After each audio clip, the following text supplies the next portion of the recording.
Assalamualaikum. Hello and good morning, ladies and gentlemen. Welcome to our forum for today. First of all, I would like to thank you, all of the audience. Thank you very much for attending. Our topic for today is online learning versus traditional learning. Which one is better? First of all, I would like to introduce our panelists for this forum. First, we have Datuk Farid Anwar as our Education Ministry. On the other side, we have Encik Afiq as our academic analyst. Next, we have Encik Nazlin, counsellor at High School Keluang. Last but not least, we have Dr. Nazmi, lecturer from University of Science Malaysia. Welcome to our forum. Hope all of you was in a ping of health. My name is Amy Wadina Amira as your moderator for today. Our topic for today is online learning versus traditional learning. Which one is better?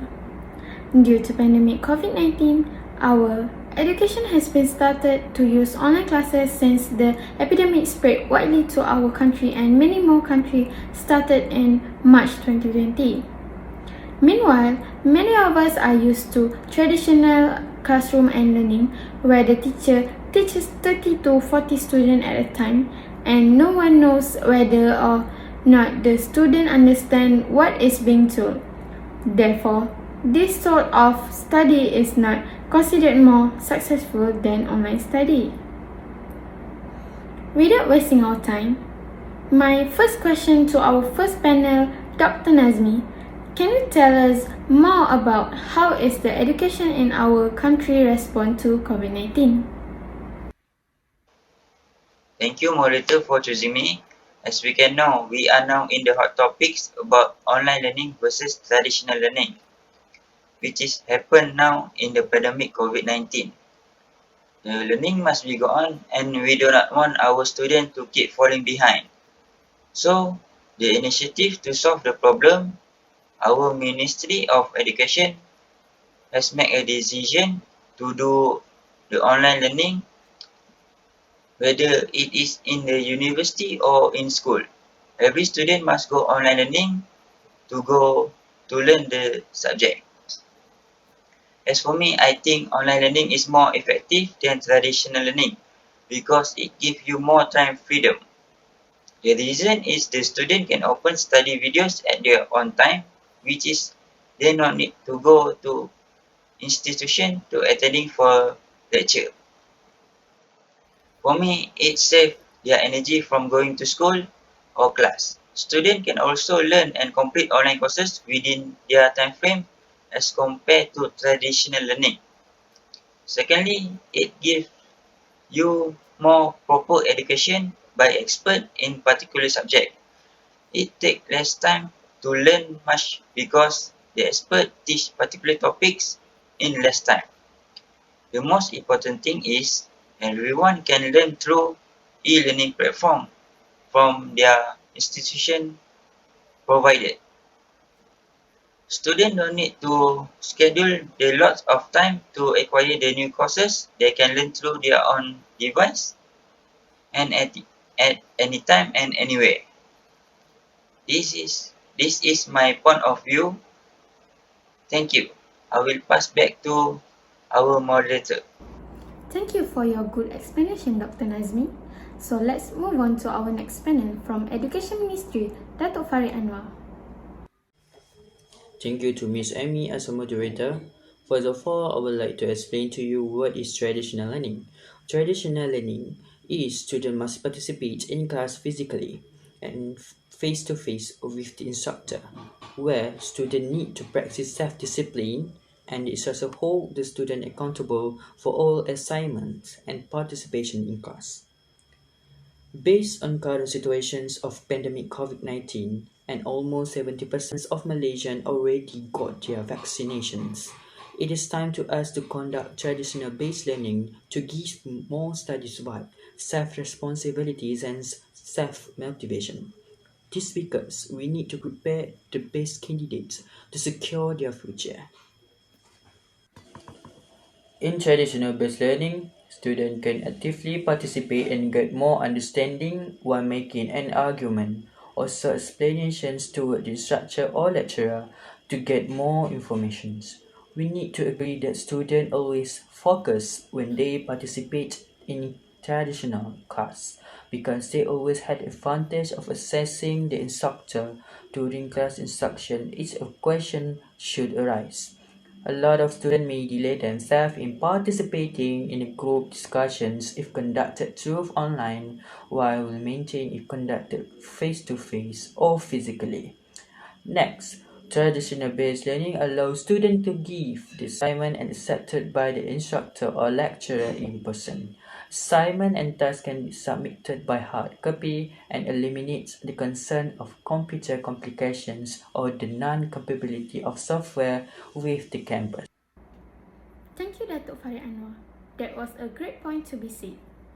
What can you say, Encik Afiq, as our academic analyst with our topic today?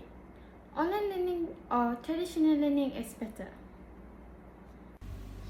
Thank you, Miss Moderator. As for me, I am disagree with Datuk Farid Anwar, but I agree with Dr. Nazmi's viewpoint on our topic today. Here are some of my points of view.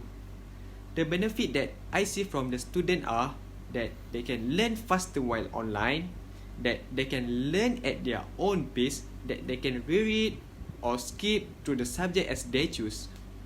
There is also evidence that online learning can be more effective in a variety of ways.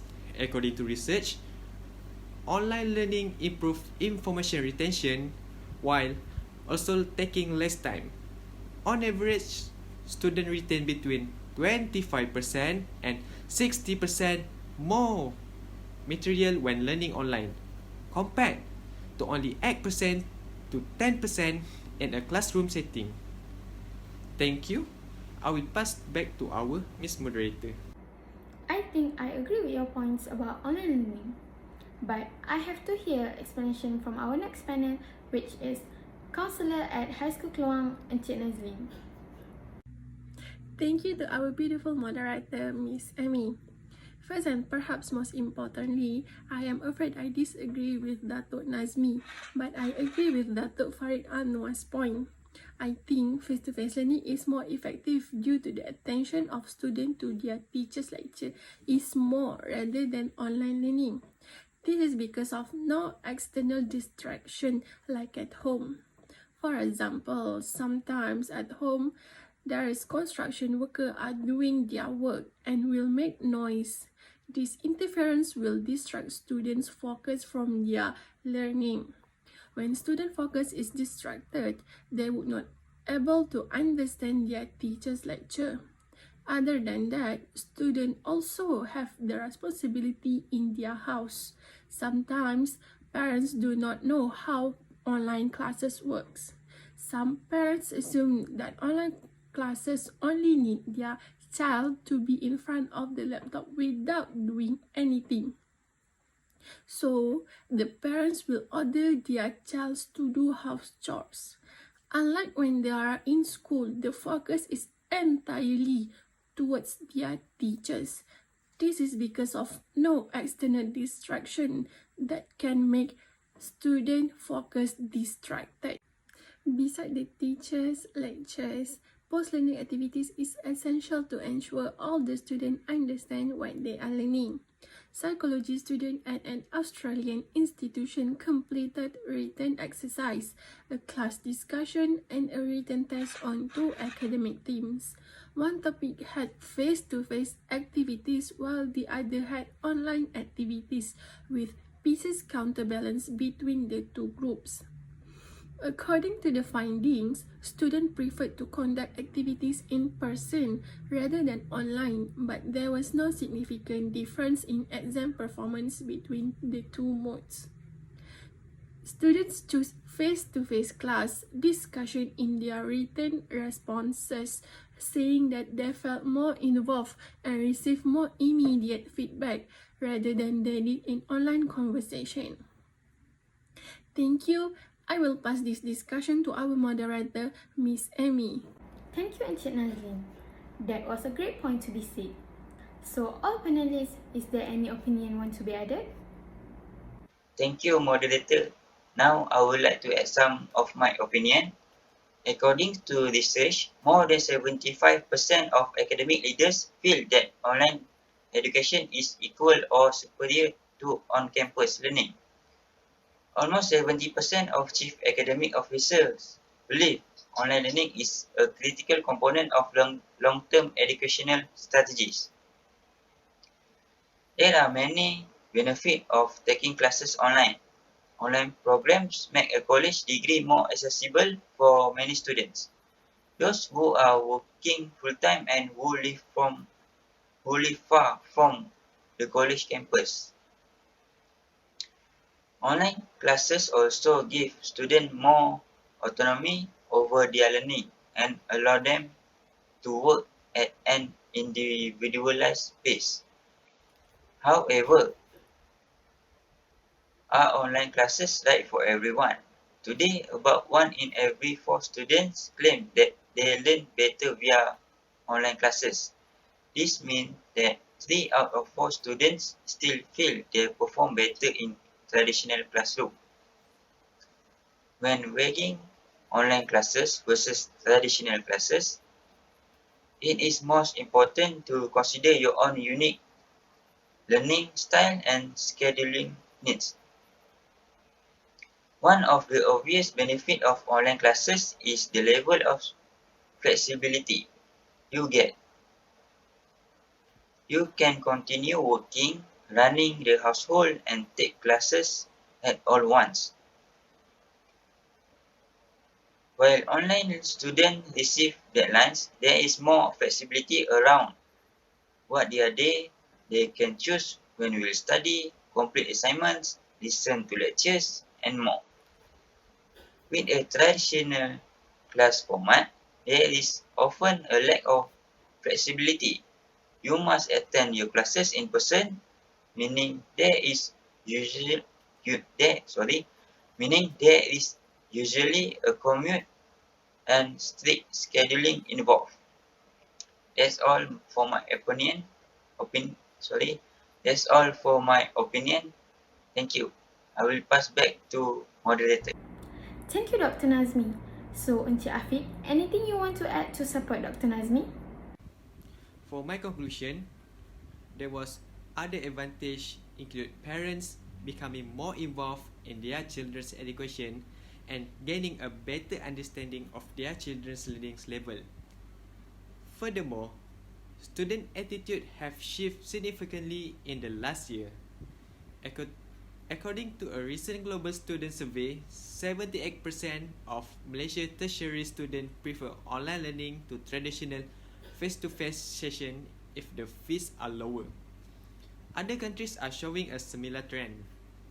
Online learning, for example, is preferred by 83% of Canadians and 78% of Chinese people. That's all I have to say about it for now. I appreciate it. Thank you, Encik Afiq. We move to our last two panelists, Dato' Farid Anwar and Encik Nazlin. Anything both of you want to conclude from your opinion earlier? Thank you to Ms. Moderator. I would like to conclude that a lot of effort need to be taken since we already moved from pandemic to endemic phase in Malaysia. If the class conducted physically, students have advantage to increase their social life skills. Students may have lack of confidence if it's still going the online class. We must to take action to provide more ability to students to gain more potential in academic, social responsibility and life skill. In addition, a student with high social skill and going whole 9 years to success in their life also this person can survive in the future. That's all for me for now. I would like to express to you traditional learning make a better person in their life. Thank you again, Miss Amy, our moderator. My second reason for saying that face-to-face learning is the best method rather than online learning is that by having a physical class, students will be more active rather than online learning. Students are required to walk to their classrooms and go to labs for their learning session. Unlike when they have online classes, they do not need to move to anywhere since they only have their learning lesson in front of the laptop. When students need to walk for their class, this will keep them active and they also can take fresh air to relax their mind before starting a new lesson. Keeping them active and fresh will prevent students from sleeping during a learning session. On another side, physical activities aids in the maintenance of cardiorespiratory fitness, the development of strong bones and muscles, and weight management in youngsters. It can also lower the chances of heart disease, cancer, type 2 diabetes, high blood pressure, and obesity. Besides physical health, mental health is also very important for our young generation. People nowadays, they look down on mental health. They do not take mental health as a serious issue. Increase in physical activities can also aid in the regulation of anxiety and sadness in youngsters, as well as boost self-esteem. This shows that physical class not just give more knowledge, it also give benefit to our body and mental. That is all from me, and I will pass this discussion to our lovely moderator, Miss Amy. Thank you. Finally, we have reached the end of our forum, where we have exchanged a wealth of knowledge that we did not previously know or consider. According to what our panelists have just discussed, there are both positive and negative implications of the COVID-19 epidemic on education. As a result, it is everyone's right to choose how to cope with it. Thanks all for today. I want to close our forum discussion by thanking everyone on the panel and in the audience. Thank you for your time and Assalamualaikum.